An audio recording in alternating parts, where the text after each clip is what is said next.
जिन हाथों ने हमें चलना सिखाया, एक दिन वही कांपते हाथ जब हमारे सामने फैलते हैं तो हम नजरें फेर लेते हैं। क्या यही इंसानियत है?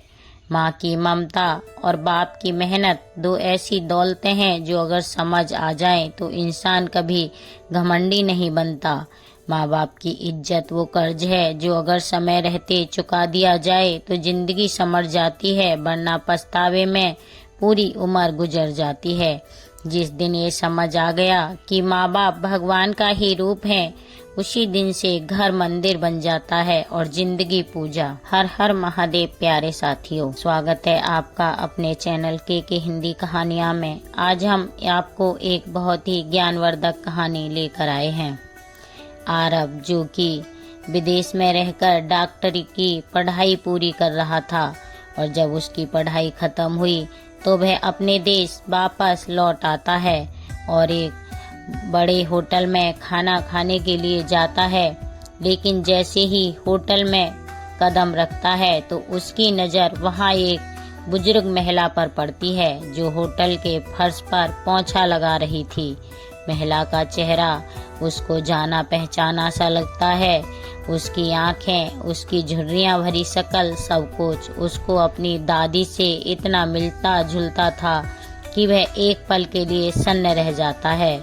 और धीरे धीरे वो उस महिला के पास आता है, और जब पास आकर गौर से देखता है तो उसके पांव तले जमीन खिसक जाती है। वो कांपती हुई आवाज में पुकारता है, दादी। तब बुजुर्ग महिला एकदम से रुक जाती है और लड़के की तरफ देखते ही वह पोंछा फेंककर लड़खड़ाते कदमों से उसके पास आ जाती है और पास आकर लड़के को अपनी बूढ़ी बाहों में भर लेती है और फिर जोर जोर से फूट फूट कर रोने लगती है, जैसे कि कितनी सालों का दर्द उस एक पल में बाहर आ गया हो। लड़का का दिल भी चीख उठता है।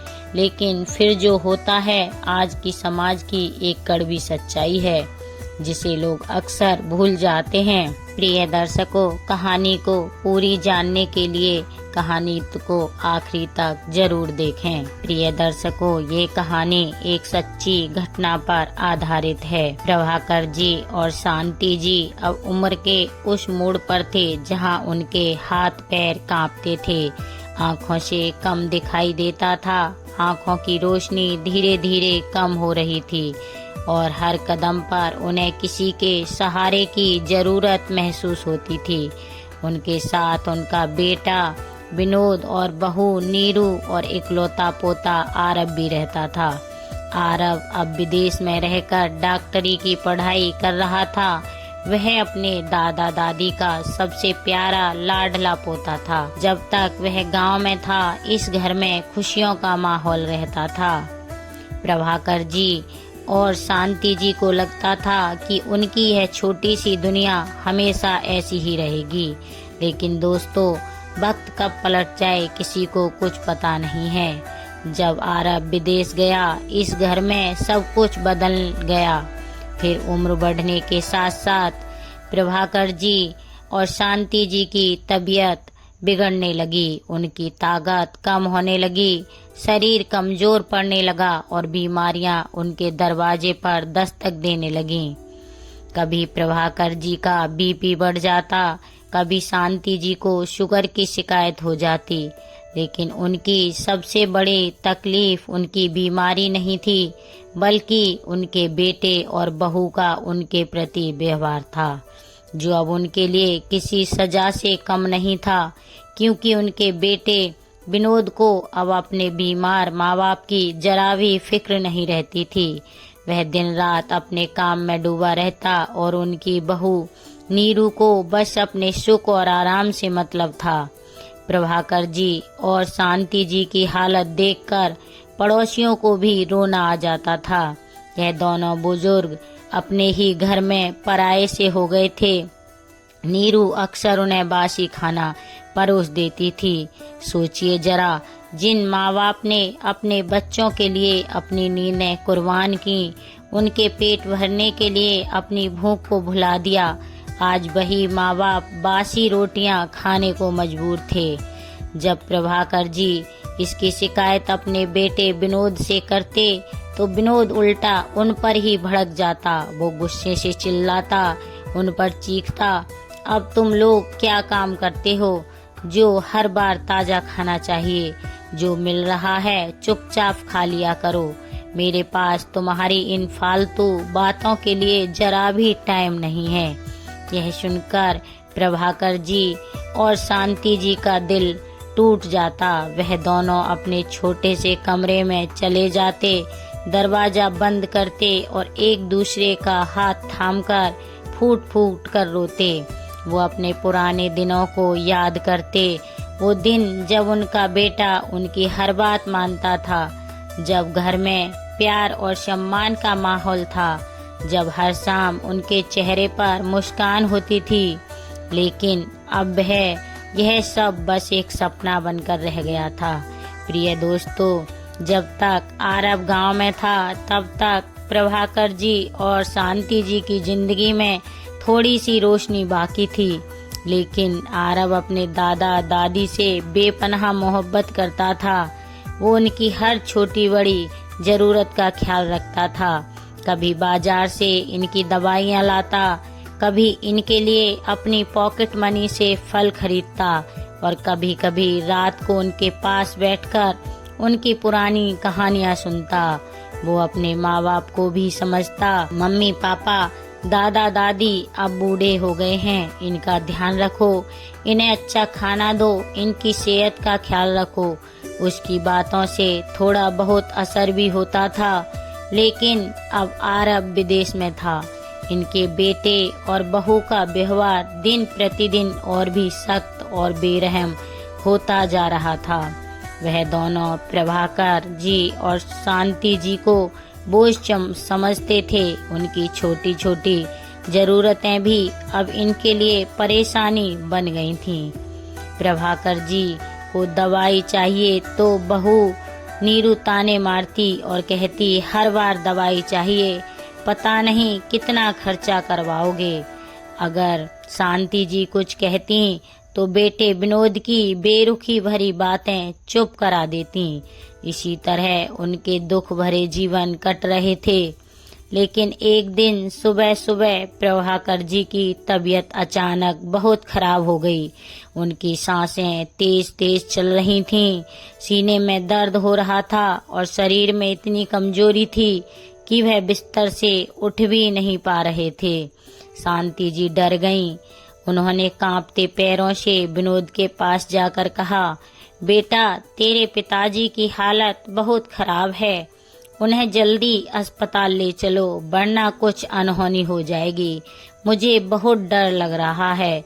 लेकिन उनके बेटे विनोद ने उसकी बात को हल्के में लिया। वो गुस्से से भड़क उठा और बोला, मुझे बस क्या यही काम बचा है? क्या दिन भर काम करता हूँ, थक कर चूर हो जाता हूँ और तुम लोग हर बार नई मुसीबत लेकर आते हो। अस्पताल ले जाऊंगा तो मेरा पूरा दिन बर्बाद हो जाएगा। जो करना है खुद कर लो। यह कहकर विनोद अपने कमरे से बाहर निकल गया। ना उसने अपने पिता का हाल पूछा, ना ही उनके पास गया, ना उन्हें एक पैसे की मदद दी। प्रभाकर जी बिस्तर पर पड़े करहा रहे थे और शांति जी उनकी हालत देखकर रो रही थी। वह दोनों एक दूसरे को देखते रहे। उनकी आंखों में लाचारी थी, दर्द था, बेबसी थी और एक मूक सवाल था कि क्या उनका बेटा सच में इतना बदल गया है। लेकिन शांति जी ने हार नहीं मानी। उन्होंने अपने कांपते हाथों से प्रभाकर जी को सहारा दिया और बोली, चलो मैं तुम्हें खुद अस्पताल ले चलूंगी। हमारा बेटा भले हमें छोड़ दे लेकिन मैं तुम्हें नहीं छोड़ूंगी। दोनों किसी तरह तैयार हुए। सुधा जी ने अपनी पुरानी सूती साड़ी के पल्लू में कुछ पैसे बांध रखे थे जो उन्होंने सालों से जोड़े थे। उसी में से वे एक ऑटो रिक्शा लिए और प्रभाकर जी और को लेकर गांव के पास के सरकारी अस्पताल पहुंची। वहां डॉक्टर ने प्रभाकर जी को देखा और गंभीर आवाज में कहा, इनका बीपी बहुत ज्यादा बढ़ गया है और शुगर भी कंट्रोल से बाहर है। इन्हें तुरंत दवाइयाँ देनी होंगी और पूरा आराम कराना होगा। अगर ध्यान नहीं दिया तो हालत और बिगड़ सकती है, कुछ भी हो सकता है। शांति जी ने कांपते हाथों से दवाइयाँ ली और प्रभाकर जी को लेकर घर की ओर चल पड़ी। लेकिन उस दिन किस्मत भी उनके साथ नहीं थी। रास्ते में जब वे ऑटो से आ रहे थे तो अचानक तेज बारिश शुरू हो गई। आसमान से पानी ऐसे बरस रहा था जैसे वह भी उनके दर्द को देखकर रो रहा हो। दोनों एक ऑटो में बैठे थे, लेकिन गांव की पतली और कीचड़ भरी गलियों में ऑटो नहीं जा सकता था। ऑटो वाला रुक गया और बोला, यहाँ से उतर जाइए, मेरा ऑटो आगे नहीं जाएगा, मुझे और सवारी लेनी है। शांति जी ने हाथ जोड़कर ऑटो वाले से मिन्नत की, बेटा थोड़ा रुक जाओ, बारिश बहुत तेज है, अभी उतरे तो हम भीग जाएंगे और मेरे पति की तबीयत और खराब हो जाएगी। भगवान के लिए बस बारिश थोड़ी कम हो जाए, फिर हम चले जाएंगे। लेकिन ऑटो वाले का दिल न पसीजा। वो बोला, मुझे जल्दी है माँ जी, अगर मैं यहाँ रुका तो मेरा रोजगार छिन जाएगा, आप उतर जाइए। मजबूरन दोनों उस तेज बारिश में ऑटो से उतरे। शांति जी ने प्रभाकर जी का हाथ थामा, अपनी साड़ी का पल्लू उनके सिर पर रखा ताकि वह कम से कम भीगें और कीचड़ भरे रास्ते पर धीरे धीरे घर की ओर बढ़ने लगीं। प्रभाकर जी का शरीर बहुत कमजोर था, उनके पैर लड़खड़ा रहे थे, उन पे चला भी नहीं जा रहा था। लेकिन शांति जी ने उन्हें हर कदम पर संभाला। बारिश की बूंदें उनके चेहरे पर गिर रही थीं और उनके आंसू उस बारिश के पानी में मिल गए थे। तभी विनोद और नीरू घर से बाहर निकले और यह नजारा देख लिया। नीरू ने ताना मारते हुए विनोद से कहा, देखो इन लोगों ने तो हमारी इज्जत मिट्टी में मिला दी, इस उम्र में शर्म नहीं आती, गांव वाले देख लेंगे तो क्या कहेंगे कि हमारे माँ बाप बारिश में ऐसे घूम रहे हैं। यह सुनकर विनोद का गुस्सा साथ में आसमान पर चढ़ गया। जैसे ही प्रभाकर जी और शांति जी घर पहुँचे, गीले कपड़ों में ठिठुरते हुए, परंतु विनोद ने उन पर चिल्लाने लगा, तुम लोगों को बुढ़ापे में यह सब करना सूझ रहा है? यह उम्र है बाहर घूमने की, बारिश में ऐसे चलने की, कुछ तो शर्म करो। शांति जी ने रोते हुए जवाब दिया, बेटा तेरे पिताजी की तबीयत खराब थी, तूने तो हमें अस्पताल ले जाने से मना कर दिया था। बारिश में अगर मैं उन्हें ना संभालती तो वह कीचड़ में गिर जाते, क्या मैं उन्हें ऐसे छोड़ देती? लेकिन विनोद का दिल ना पसीजा, वो उन्हें घूरता हुआ अंदर चला गया। प्रभाकर जी और सुधा जी ने अपने कमरे में गए, अपने गीले कपड़े बदले, एक दूसरे को देखा और फिर फूट फूट कर रोने लगे। वह अपने पोते आरव को याद करने लगे, जो उनकी हर तकलीफ में उनका सहारा बनता था। वह सोचते, काश हमारा आरव यहाँ होता, वो हमें कभी इस हाल में न छोड़ता। धीरे धीरे शाम ढल गई, घर में सन्नाटा पसर गया। नीरू ने विनोद से कहा, ऐसे तो काम नहीं चलेगा, इन दोनों का कुछ न कुछ तो करना पड़ेगा। हर बार ये लोग हमें शर्मिंदा करते हैं, गांव वाले ताना मारेंगे कि हम अपने माँ बाप का ख्याल नहीं रखते। विनोद ने एक खतरनाक योजना बनाई। उसने नीरू से कहा, चिंता मत करो, कल मैं इनका पक्का इंतजाम कर दूंगा, फिर हमें कोई परेशानी नहीं होगी। नीरू ने उसकी बात पर हामी भर दी। अगले दिन सुबह विनोद ने प्रभाकर जी और शांति जी से बड़े प्यार से कहा, माँ जी, पिताजी, आपकी तबीयत हमेशा खराब रहती है, आज मैं आपको शहर के बड़े अस्पताल में ले जाऊंगा, वहां जाकर आपका अच्छा इलाज कराऊंगा। हो सकता है 2-3 दिन रुकना पड़े, तो अपने कुछ कपड़े और जरूरी सामान ले लो। यह सुनकर प्रभाकर जी और शांति जी को थोड़ा आश्चर्य हुआ। उन्हें लगा कि शायद उनके बेटे को अब अपनी गलती का एहसास हो गया है। वह बदल गया है। इसीलिए शांति जी और प्रभाकर जी खुशी खुशी तैयार हो गए। शांति जी ने अपनी पुरानी साड़ियाँ और प्रभाकर जी के लिए 2 जोड़ी कपड़े एक छोटे से थैले में रखे। दोनों के चेहरे पर थोड़ी सी उम्मीद की चमक थी कि शायद अब सब ठीक हो जाएगा। फिर विनोद उन्हें लेकर गांव से निकला। वो उन्हें स्टेशन ले गया और दिल्ली जाने वाली ट्रेन में उनके साथ बैठ गया। रास्ते में विनोद ने उनसे बड़े प्यार से बातें करता रहा ताकि कोई शक न हो। दिल्ली पहुंचने के बाद वह उन्हें एक बड़े अस्पताल के सामने ले गया। वहां एक पुराना बरगद का पेड़ था। उसके नीचे चबूतरा बना हुआ था।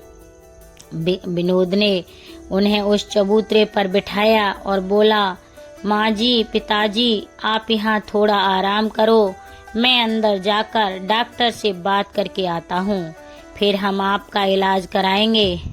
प्रभाकर जी और शांति जी ने उसकी बात मान ली। वो उस चबूतरे पर बैठ गए, अपने थैले को पास रखा और अपने बेटे का इंतजार करने लगे।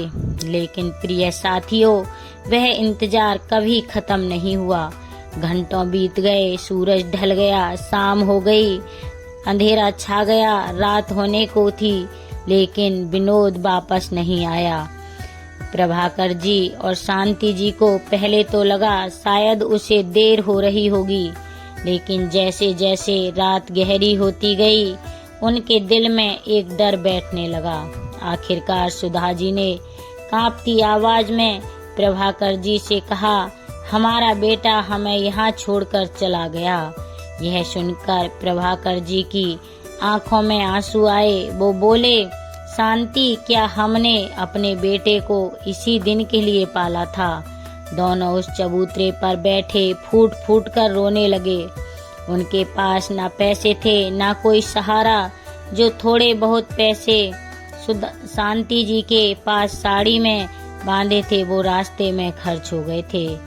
वह उस बड़े शहर में अकेले थे, अनजान थे, जहाँ ना कोई उनका जानने वाला था, ना कोई मदद करने वाला था। लेकिन फिर भी शांति जी ने हार नहीं मानी।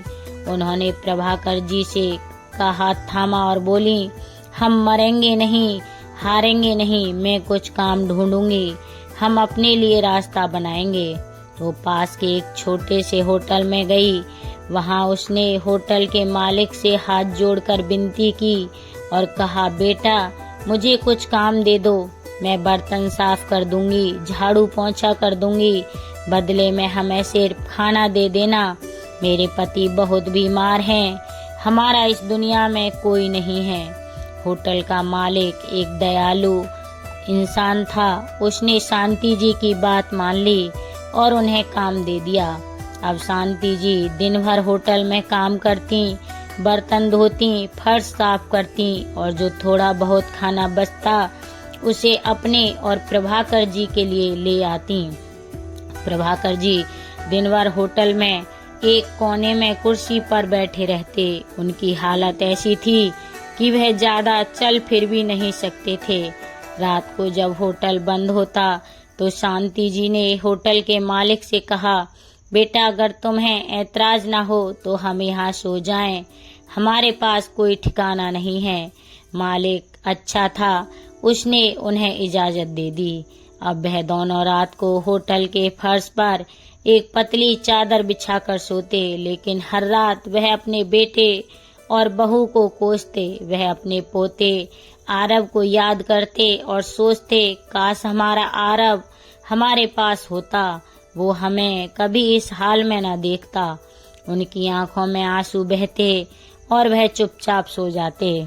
इधर प्रिय साथियों, क्या होता है, जब विदेश में आरब का डॉक्टरी का कोर्स पूरा हो गया, उसने अपने माँ बाप को फोन किया और कहा, मम्मी पापा, मेरा कोर्स खत्म हो गया है, मैं जल्दी ही भारत आ रहा हूँ। मुझे दिल्ली के एक बड़े अस्पताल में इंटरव्यू देना है, लेकिन मुझे पहले दादा दादी से बात करनी है, मेरी बात कराओ, मुझे उनसे बात किए हुए बहुत दिन हो गए। विनोद ने झूठ बोला, बेटा, दादा दादी तो तीर्थ यात्रा पर गए हैं, जहाँ वो हैं वहाँ फोन का नेटवर्क नहीं है। तू दिल्ली आ जा, फिर हम बात करेंगे।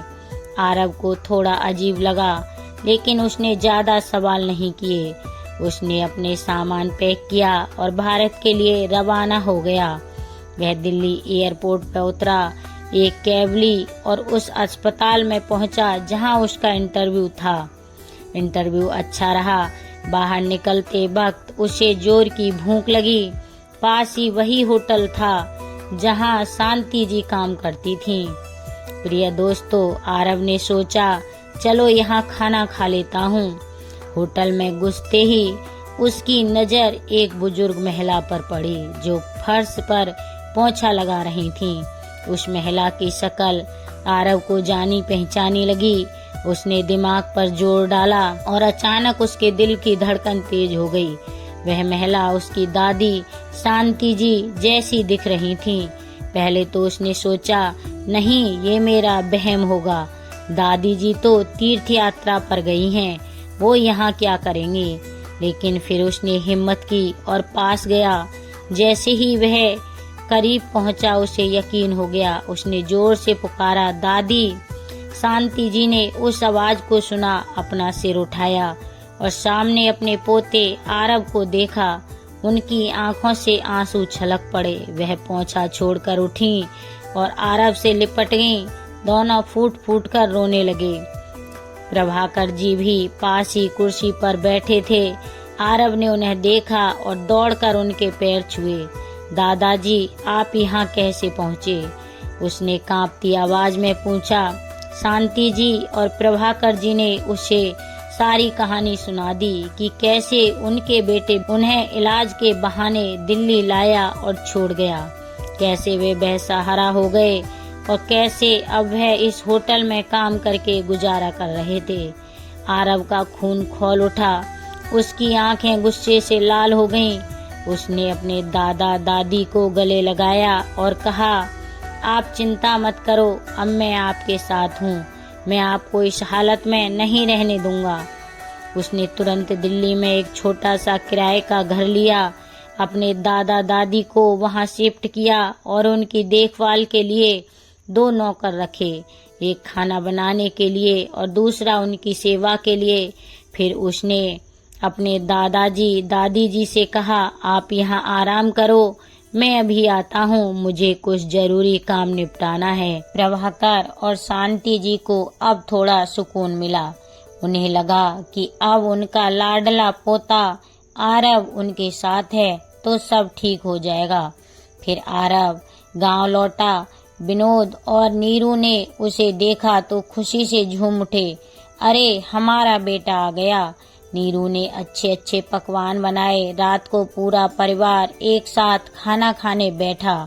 खाते वक्त आरव ने कहा, मम्मी पापा, मुझे विदेश में एक अच्छी नौकरी मिल गई है, वहाँ मुझे अच्छा पैसा मिलेगा, लेकिन मैं आपको यहाँ अकेले नहीं छोड़ सकता, आप मेरे साथ चलो। विनोद और नीरू खुश हो गए। फिर आरव ने कहा, मम्मी पापा, अपना सामान पैक कर लो, हम कल दिल्ली से विदेश के लिए निकलेंगे। दोनों ने जल्दी जल्दी सामान पैक किया। दोनों बहुत खुश थे। जो थोड़े बहुत पैसे उनके पास थे वो एक बैग में रखे। रास्ते में विनोद ने वह बैग आरव को दे दिया और बोला, बेटा इसे तू संभाल, हमसे कहीं गिर गया तो मुसीबत हो जाएगी। आरव उन्हें दिल्ली एयरपोर्ट ले गया। वहां पहुंचकर उसने कहा, मम्मी पापा, आप यहाँ थोड़ा इंतजार करो, मैं टिकट कंफर्म करा कर आता हूँ। वह अंदर गया, लेकिन दोस्तों दूसरे गेट से आरव निकलकर अपने दादाजी और दादी जी के पास चला गया। विनोद और नीरू उसका इंतजार करते रहे। घंटों बीत गए लेकिन आरव नहीं आया। उसका फोन भी स्विच ऑफ हो गया। आखिरकार अब उन्हें समझ आ गया कि आरव उन्हें छोड़कर चला गया। उनके पास ना पैसे थे ना कोई सहारा था। उस बड़े एयरपोर्ट पर वे बेसहारा बैठे रोने लगे। इधर आरव अपने दादा दादी को लेकर घंटों बाद फिर से एयरपोर्ट पहुंचा। विनोद और नीरू अभी भी वहीं बैठे थे। वो उनके पास गया और बोला, मम्मी पापा, जो आपने दादाजी और दादी के साथ किया वही मैंने आपके साथ भी किया है। अब आपको इनका दर्द समझ आया। विनोद और नीरू अब शर्मिंदा हो गए। विनोद रोते हुए अपने माँ बाप प्रभाकर और शांति जी के पैरों में गिर पड़ा और बोला, माँ जी, पिताजी, मुझे माफ कर दो, मुझसे बहुत बड़ी गलती हो गई। प्रभाकर जी और शांति जी ने उसे माफ कर दिया, क्योंकि लाख दुख सहने के बाद भी माँ और बाप अपने औलाद के खुशी की खातिर अपना हर दुख भूल जाते हैं। आखिरकार पूरा परिवार फिर से एक बार साथ रहने लगा। प्रिय साथियों, आरव ने अपने माँ बाप को सबक सिखाया और अपने दादाजी और दादी जी को वह सम्मान दिलाया जिसके वे हकदार थे। तो प्रिय साथियों, यह कहानी हमें सिखाती है कि अपनों का सम्मान करो, वरना एक दिन आपको भी अपने कर्मों का फल भुगतना पड़ सकता है। लेकिन आप बताइए, क्या आरव ने सही किया? विनोद और नीरू को क्या सजा मिलनी चाहिए थी? प्रिय दर्शकों, प्रभाकर जी और शांति जी का दर्द आज के समाज की सच्चाई है या नहीं? अपनी राय जरूर बताएं। प्रिय दर्शकों, आपको यह कहानी कैसी लगी कमेंट कर हमें जरूर बताएं, और अगर आपको यह कहानी अच्छी लगी तो एक लाइक और शेयर अवश्य करें तथा साथ ही हमारे चैनल को सब्सक्राइब करना ना भूलें। हर हर महादेव। धन्यवाद।